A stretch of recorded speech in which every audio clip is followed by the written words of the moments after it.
अस्सलाम वालेकुम दोस्तों, आज की इस वीडियो में हम डिस्कस करेंगे एस्थमा को। बेसिकली एस्थमा हमारे पास एक रेस्पिरेटरी प्रॉब्लम है और इसकी अगर सिंपलेस्ट डेफिनेशन हम देखें तो वो है क्रॉनिक इन्फ्लेमेटरी डिजीज़ और कंडीशन ऑफ द एयर पैसेजवे। यानी कि हमारे एयर पैसेजवे में किसी भी रीज़न से अगर कोई इन्फ्लेमेटरी रिस्पॉन्स स्टार्ट हो जाता है और नैरोइंग हो जाती है।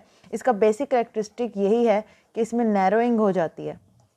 किस चीज़ की? Narrowing of air passageway. Air passageway में नैरोइंग हो जाने की वजह से हमें डिफ़िकल्टी इन ब्रीदिंग और इस तरह के जो है सिम्टम्स देखने को मिलते हैं, जिन्हें हम लेटर ऑन डिस्कस करेंगे। लेकिन सबसे पहले ये जान लेते हैं कि सबसे पहले हमें पता है कि भाई एस्थमा एक है इन्फ्लेमेटरी कंडीशन।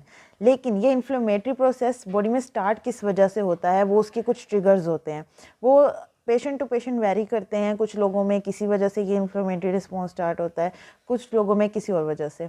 तो अब ये जिस भी ट्रिगर पॉइंट की वजह से ये इन्फ्लेमेटरी प्रोसेस स्टार्ट होता है, उसकी बेसिस पे हम एस्थमा को दो जो है टाइप्स में डिवाइड कर सकते हैं। एक होती है एटॉपिक और एक होती है नॉन एटॉपिक। एटॉपिक में हम जो इन्फ्लेमेशन स्टार्ट होती है ना, वो ड्यू टू एक्सट्रिंसिक फैक्टर्स होती है और ये सबसे ज़्यादा कॉमन भी है। इसमें किसी भी इन्वायरमेंटल ट्रिगर की वजह से आपका जो इन्फ्लेमेशन का प्रोसेस है ना, बेसिकली आईजीई प्रोडक्शन, वो सिस्टेमिक होती है। मतलब कि जो हमारी बॉडी में सिस्टेमिकली आईजीई प्रोडक्शन होती है, वो उस पाथवे को स्टार्ट करता है और उससे फिर हमारा जो है वो इन्फ्लेमेशन का प्रोसेस स्टार्ट हो जाता है और हमें जो है एस्थमा लाइक सिम्टम्स आने लग जाते हैं। दूसरी टाइप हमारे पास है नॉन एटॉपिक। ये इंट्रिंसिक भी होती है और ये फार लेस कॉमन है, ये ज़्यादातर देखने को नहीं मिलती।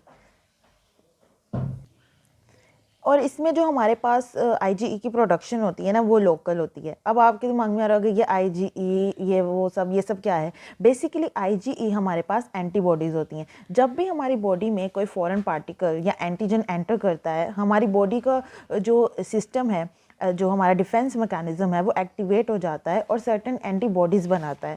बेसिकली जो एस्थमा भी है, ये एक फॉर्म ऑफ एलर्जी ही है। इसमें एक एलर्जन हमारी बॉडी में एंटर हो जाता है और हमें जो है ना, हमारी बॉडी का जो डिफेंस सिस्टम है वो काम में आता है, हरकत में आता है और उसके खिलाफ कुछ एंटीबॉडीज़ बनाता है ताकि बॉडी उस कंडीशन से ओवरकम कर सके। अब बहुत से लोगों में स्मोकिंग से, पोलन से, ठीक है, ये सब कौन से फैक्टर्स हो गए हमारे? एक्सट्रिंसिक फैक्टर्स, क्योंकि स्मोक भी बाहर से आ रहा है, पोलन्स हो गए, पेट के हेयर्स हो गए, परफ्यूम्स हो गए, वो हर चीज़ जो इन्वायरमेंट से हमारी बॉडी में जा रही है थ्रू इनहेलेशन और फिर हमें एस्थमा स्टार्ट हो रहा है, वो सारे के सारे एक्सट्रिंसिक फैक्टर्स होंगे। लेकिन कुछ लोगों में जेनेटिकली ही हाइपर सेंसिटिविटी होती है। अब वो हाइपर सेंसिटिविटी किसी भी डिज़ीज़ की वजह से हो सकती है। हो सकता है उनको जेनेटिकली जो है ना कोई डिसऑर्डर हो, जैसे कि एलर्जिक रेनाइटिस होता है, एक्जिमा होता है। उसी तरह से किसी भी जेनेटिक कॉजेज़ की वजह से उनका जो बॉडी है, उनकी बॉडी वो हाइपर सेंसिटिव हो जाती है टुवर्ड्स दी एंटीजेंस। तो भी वो नैरोइंग और इन्फ्लेमेटरी प्रोसेस सब हाइपरली स्टार्ट कर देती है। वैसे हमारी बॉडी में नैरोइंग भी जो है वो मतलब वेजो कंस्ट्रिक्शन भी होती है, ब्रोंको कंस्ट्रिक्शन भी होती है। ये एक नॉर्मल प्रोसेस है। लेकिन जब ये प्रोसेस ज़रूरत से ज़्यादा हो जाए तब हमारे लिए मसला बन जाता है।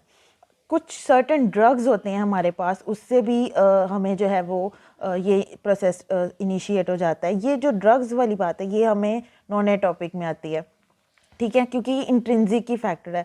बहुत से लोगों में एस्पिरिन की वजह से हो जाता है या बीटा ब्लॉकर्स। ये दोनों का नाम स्पेसिफाई इसलिए किया क्योंकि ये ज़्यादा कॉमन है। अब प्रोसेस क्या होता है? कुछ लोग जो है वो एस्पिरिन खाते हैं तो उनको भी एस्थमिक अटैक आ जाता है। तो एस्थमा वालों में हम एस्पिरिन या बीटा ब्लॉकर्स देने से पहले उनसे कंफर्म कर लेते हैं कि आपको एस्थमा या एलर्जी टाइप चीज़ कोई प्रॉब्लम तो नहीं है। बेसिकली इसका अंडरलाइंग प्रोसेस क्या होता है? अगर हमें याद हो कि हमारे पास एक प्रोडक्ट होता है एराकिडोनिक एसिड, जिसके ब्रेकडाउन की पूरी एक लंबी कहानी है, लेकिन हम शॉर्ट करते हैं। पैथोलॉजी में हम सब ने पढ़ा होगा कि हमारे पास एक एराकिडोनिक एसिड होता है, उस पर हमारे पास दो पाथवे चलते हैं। एक कॉक्स एंजाइम एक्ट करता है और एक लॉक्स एंजाइम। जब कॉक्स एंजाइम एक्ट करता है तो उसके नतीजे में हमारे पास प्रोस्टाग्लैंडिन्स बनते हैं। लॉक्स वाले पाथवे से हमारे पास ल्यूकोट्रीन्स बनते हैं। मैनी मैनी टाइप ऑफ लिकोट्रीन्स होते हैं हमारी बॉडी में। मैंने एग्जांपल के लिए यहाँ पे चंद लिखे हैं, जिसमें से है LB4, C4, D4, E4। इसमें से B4 तो कीमोटैक्सिस और जो इन्फ्लेमेटरी मीडिएटर है, लेकिन जो हमारे पास ये C4, D4, E4 है ना, ये इम्पॉर्टेंट है क्योंकि ये करते हैं ब्रोंकोस्पैज्म। हमारे ब्रोंकाई के जो जितने भी मसल है ना, उनका स्पैज्म कर देते हैं, और जिसकी वजह से वो जो हमारे रेस्पिरेटरी का प्रोसेस है वो बहुत ज़्यादा अफेक्ट हो जाता है। लेकिन अब ये सब का एस्प्रिन से क्या लेना देना? जब भी हम एस्प्रिन खाते हैं, एस्प्रिन का काम होता है उसने कॉक्स एंजाइम को इनहिबिट कर देना है। जब वो कॉक्स एंजाइम को इनहिबिट कर देती है तो सारा का सारा सिस्टम शंट होकर लॉक्स पे चला जाता है और लिकोट्रीन्स की प्रोडक्शन बढ़ जाती है, जिसकी वजह से स्पैज्म प्रमोट होता है, वैस्कुलर परमेबिलिटी इंक्रीज़ हो जाती है, ओके, और म्यूकस प्रोडक्शन भी इंक्रीज़ हो जाता है। तो ये पाथवे होता है हमारे पास ड्रग्स का। दूसरी तरफ अगर हम देखें तो हमारी बॉडी में बीटा रिसेप्टर्स पड़े होते हैं। दो तरह के बीटा रिसेप्टर्स हमारे पास होते हैं, बीटा 1 और बीटा 2। अब ये याद रखना कि भाई बीटा 1 कहाँ होते हैं, बीटा 2 कहाँ होते हैं, तो ये बहुत सिंपल ट्रिक है। हमारी बॉडी में हार्ट एक ही है तो बीटा 1 हार्ट में होगा, लंग्स 2 हैं तो बीटा 2 लंग्स में होते हैं। अब नॉर्मली क्या होता है, नॉर्मली एपिनेफ्रिन और नॉरएपिनेफ्रिन आकर इन बीटा रिसेप्टर पे बाइंड करती हैं और जो लंग्स में है ब्रोंकोडाइलेशन हो जाती है। ये है नॉर्मल प्रोसेस। लेकिन जब हम किसी को बीटा ब्लॉकर्स देते हैं, स्पेसिफिकली बीटा 2 ब्लॉकर्स, तो वो क्या करेगा, वो इसको प्रोसेस को ख़त्म कर देगा, ठीक है। तो ब्रोंकोडाइलेशन की जगह क्या होगा हमारे पास हो जाएगा ब्रोंको कंस्ट्रिक्शन,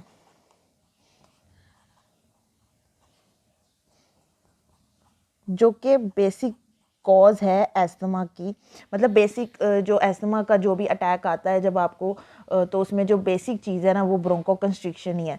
ब्रोंकाई बहुत कंस्ट्रिक्ट हो जाते हैं, नैरोइंग हो जाती है और आपको सांस लेने में डिफ़िकल्टी होती है। ये हो गया।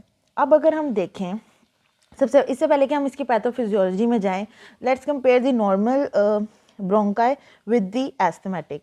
अब अगर नॉर्मल ब्रोंकाई में हम देखें तो हमें एक वाइड ल्यूमेन देखने को मिलेगा, म्यूकस देखने को मिलेगा। उसके बाद हमारे पास जो है सूडो स्ट्रेटिफाइड एंडोथेलियल सेल्स देखने को मिलेंगे, लैमिना प्रोप्रिया देखने को मिलेगा, स्मूथ मसल्स, सब कुछ फिट और सही चल रहा है।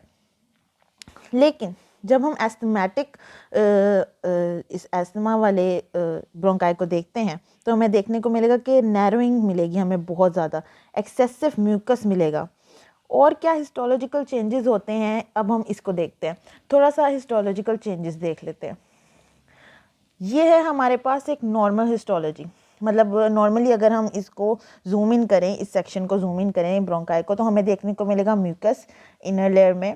फिर हमारे पास एक pseudo stratified columnar epithelial cells की एक लेयर आती है, ठीक है, जिसके अंदर हमारे पास स्पेशलाइज सेल्स होते हैं जिन्हें हम गॉबलेट सेल्स कहते हैं। यही सेल्स हैं जो म्यूकस प्रोडक्ट करते हैं, ठीक है, प्रोड्यूस करते हैं। उसके बाद हमें एक बेसमेंट मेम्ब्रेन देखने को मिलती है और फिर आ जाते हैं हम लैमिना प्रोप्रिया में, जहाँ हमारे पास मास सेल्स, डेंड्राइटिक सेल्स, इस तरह के सेल्स देखने को मिलेंगे, लेकिन कम क्वांटिटी में। लेकिन जब एक पर्सन को एस्थमा होता है या उसको एस्थमेटिक अटैक आता है तो उसके इसमें जो है कुछ चेंजेस आते हैं। यहाँ पे आप स्मूथ मसल्स भी देख सकते हैं, बिल्कुल प्रॉपर हैं और जो जितनी उनकी थिकनेस होती है उतनी ही है। अब हम इसको कंपेयर करते हैं एस्थमेटिक से। एस्थमेटिक में आपको सबसे पहले तो इंक्रीज म्यूकस प्रोडक्शन देखने को मिलेगी, बहुत ज़्यादा थिक होगी ये म्यूकस की लेयर। सूडो स्ट्रेटिफाइड सेल्स की लेयर तो वैसी होगी, लेकिन हमें गॉबलेट सेल्स की इंक्रीज दिखने को मिलेगी। मतलब हम देखेंगे बहुत ज़्यादा गॉबलेट सेल्स है, क्योंकि अगर म्यूकस प्रोडक्शन इंक्रीज़ हुई है इसका मतलब है कि गॉबलेट सेल्स का नंबर भी इंक्रीज़ होगा। बेसमेंट मेम्ब्रेन हमें थिकन मिलेगी, ठीक है, और जो लैमिना प्रोप्रिया है वहाँ पे हमें बहुत सारे सेल्स का हजूम देखने को मिलेगा, मतलब रश लगा होगा बिल्कुल। मास सेल्स आ जाएंगे, न्यूट्रोफिल्स आ जाएंगे, मतलब आर्मी ने पूरी तरह से घेरे में ले लिया, क्योंकि उन्हें पता है कि यहाँ कुछ गड़बड़ चल रही है। अब वो गड़बड़ क्या है उसको हम बाद में देखते हैं। हमें टी हेल्पर सेल्स देखने को मिलेंगे और हमें बहुत सारे दूसरे इओसिनोफिल्स, न्यूट्रोफिल्स, सब लोग आ जाएंगे। और स्मूथ मसल्स की हमें हाइपरट्रॉफी देखने को मिलेगी। मतलब कि स्मूथ मसल्स हमारे पास जो हैं वो जो उनका साइज़ है वो इंक्रीज़ हो जाएगा। नंबर इंक्रीज़ होने को हम हाइपरप्लेजिया कहते हैं। और अगर साइज़ इंक्रीज़ हो रहा है तो उसको हम हाइपरट्रॉफी कहते हैं। अब आ जाते हैं हम अपनी मेन बात यानी कि पैथोफिजियोलॉजी के ऊपर, कि आखिर क्या चीज़ है और एस्थमेटिक अटैक के पीछे पूरी पैथोफिजियोलॉजी क्या होती है। पहले हम कुछ प्लेयर्स देख लेते हैं, यानी कि कुछ इंपॉर्टेंट चीज़ें, इंपॉर्टेंट सेल्स जो कि इसमें रोल प्ले करते हैं। अब इन प्लेयर्स में सबसे पहले आते हैं हमारे पास आईजीई एंटीबॉडीज़, जिन्होंने इस जो एंटीजन है उसको किल करना होता है। फिर आते हैं मास्ट सेल्स और आईजीई का कॉम्प्लेक्स। ये मैंने कॉम्प्लेक्स में लिख दिया, वैसे मास्ट सेल्स अलग लिखो फिर, क्योंकि मास्ट सेल्स और आईजीई एंटीबॉडीज़ एक साथ कॉम्प्लेक्स बनाती हैं, उसके बाद ही जो है ना वो सब रिलीज़ होता है, सारा प्रोसेस होता है। तो ईओसिनोफिल्स हमें देखने को मिलेंगे वहाँ पे, क्योंकि बेसिकली ये इन्फेक्शियस जहाँ पे आपकी बॉडी में कंडीशन चल रही होती है वहाँ देखने को मिलते हैं। Dendritic cells the first cells जो कि इनकाउंटर करेंगे एंटीजन को। फिर T helper cells. No, T helper cells हमारी बॉडी में दो तरह के होते हैं, टी हेल्पर 1 और टी हेल्पर 2। अब टाइप 1 मोस्ट कॉमनली आपको जो है वो उसमें मिल जाएगा, लंग्स में मिलते हैं ये। लेकिन ये जो टाइप 2 वाले हैं ना, ये आपको कॉमनली नहीं मिलेंगे लंग्स में। अगर आप उसको ऐसे नॉर्मल कंडीशन में लंग्स को देखेंगे वहाँ पे ये नहीं मिलते। ये तभी आते हैं जब आपकी बॉडी में कोई अंडरलाइन इन्फेक्शन या इन्फ्लेमेशन चल रही होती है। तो अब देखते हैं होता क्या है। कहानी शुरू होती है किसी एंटीजन की बॉडी में एंटर करने से। एलर्जन, वो जो हमने स्टार्टिंग में पढ़ा, वो कोई पोलन हो सकता है, परफ्यूम पार्टिकल हो सकता है, किसी पेट का हेयर हो सकता है, व्हाट्सएवर, कोई भी ऐसी फॉरेन चीज़ जो आपकी बॉडी में गई। पहली बात तो ये होती है कि कुछ लोगों में जो है वो नेज़ल म्यूकस के ज़रिए ही उनका डिफेंस अच्छा होता है, उनकी नेज़ल लाइनिंग में ही वो अटक जाती है और वो कुछ करती नहीं है, उसको वो ओवरकम कर लेते हैं। लेकिन बाज़ औक़ात वो ब्लड में आ जाती है। लेट्स सपोज अब वो बॉडी में एंटर कर चुकी है, और ये हम एयरवेज़ की बात कर रहे हैं, आपने एयरवेज़ को ही इमेजिन करना है, ठीक है। फॉरेन बॉडी आई, एलर्जन आया, डेंड्राइटिक सेल्स के साथ यहाँ पे अटैच हो गया, डेंड्राइटिक सेल्स ने इसको अटैच कर दिया। Dendritic cells basically antigen presenting cell होते हैं, ठीक है।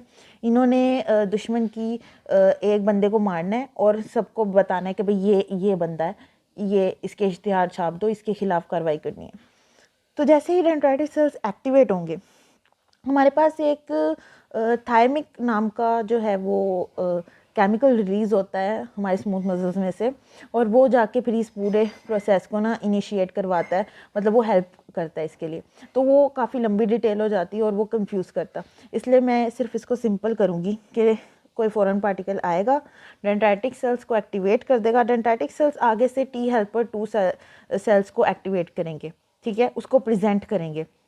यहाँ पे जो आपने पढ़ा होगा MHC2 मैकेनिज़्म, CD4 वाला, वो सारा यहाँ पे प्रोसेस होगा।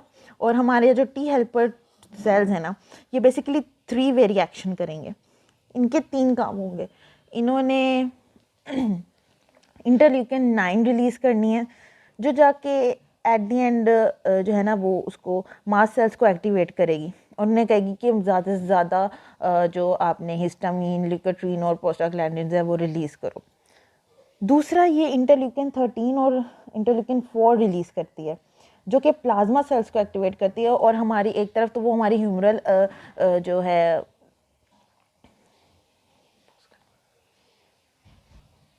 जो कि हमारी ह्यूमरल इम्यूनिटी को बूस्ट करती है, उसको इंक्रीज़ करती है, और दूसरा ये भी मास्ट सेल्स को एक्टिवेट करेगी, ठीक है।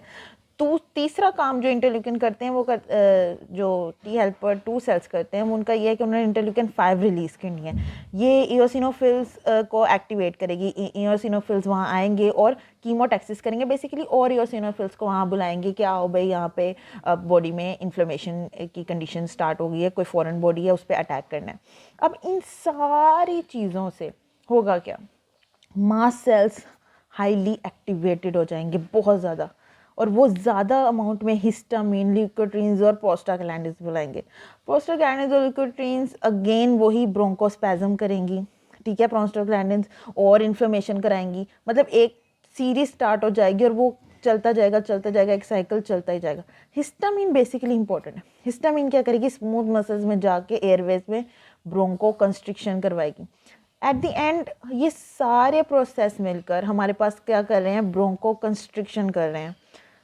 तो एक क्विक सा रिकैप करते हैं। एस्थमा क्या है, एस्थमा हमारे पास एक इन्फ्लेमेटरी डिजीज़ है, क्रॉनिक इन्फ्लेमेटरी डिजीज़ है। ठीक है। अभी जो हमने ये प्रोसेस पढ़ा ना, ये एक्यूट रिएक्शन है जो एक्यूटली बॉडी में होता है। दो टाइप के हो गए हमारे पास अस्थमा, मैंने कहा था एटॉपिक नॉन एटॉपिक। एटॉपिक वो होगा जो कि एक्सट्रिंसिक होगा, मतलब एक्सटर्नल फैक्टर्स उसको इनिशिएट करेंगे। सेकंड हमने पढ़ा नॉन एटॉपिक जो कि इंट्रिंसिक है। मैंने कहा बॉडी में आपकी हाइपर सेंसिटिविटी होती है कुछ ड्रग्स को लेके, कुछ चीज़ को लेके, लोकली ही आईजीई की प्रोडक्शन हो जाएगी। ठीक है, आपको बाहर से कोई फैक्टर नहीं आया जिसने आपको जो है वो इनिशिएट किया।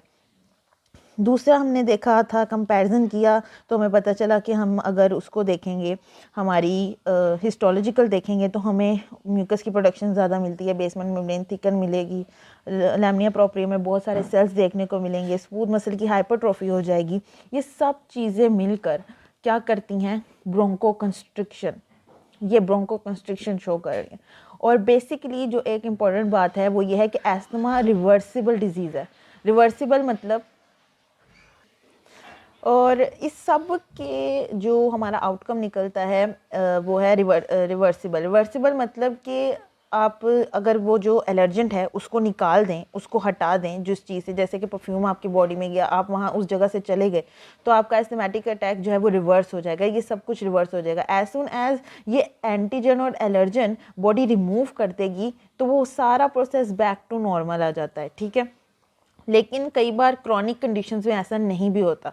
अब हम देखते हैं कि हम इस पूरे प्रोसेस को, जो कि एंटीजन आया, डेंड्राइटिक सेल्स एक्टिवेट हुए, टी हेल्पर सेल्स ने ल्यूकोट्रीन्स रिलीज़ की, उन सब ने मास्ट सेल्स को एक्टिवेट किया, हमारे पास हिस्टामिन रिलीज़ हुई और स्मूथ मसल्स की ब्रोंको कंस्ट्रिक्शन हो गई। ये जो ब्रोंको कंस्ट्रिक्शन हो जाती है ना, इससे एक बहुत स्पेसिफिक करेक्टरिस्टिक मिलता है एस्थमेटिक डिजीज़ को, कि ये पेशेंट जब प्रेजेंट करता है ना, तो वो वीजिंग साउंड के साथ प्रेजेंट करता है। लेकिन ये ज़रूरी नहीं कि हर पेशेंट जो वीजिंग साउंड दे रहा है, मतलब खांसते हुए उसको वीजिंग आ रही है, तो हम कहेंगे भाई ये एस्थमेटिक ही है। बहुत से हमें टेस्ट वगैरह सब करने होते हैं, लेकिन ये एक करेक्टरिस्टिक है, एक इम्पॉर्टेंट करेक्टरिस्टिक है इसका।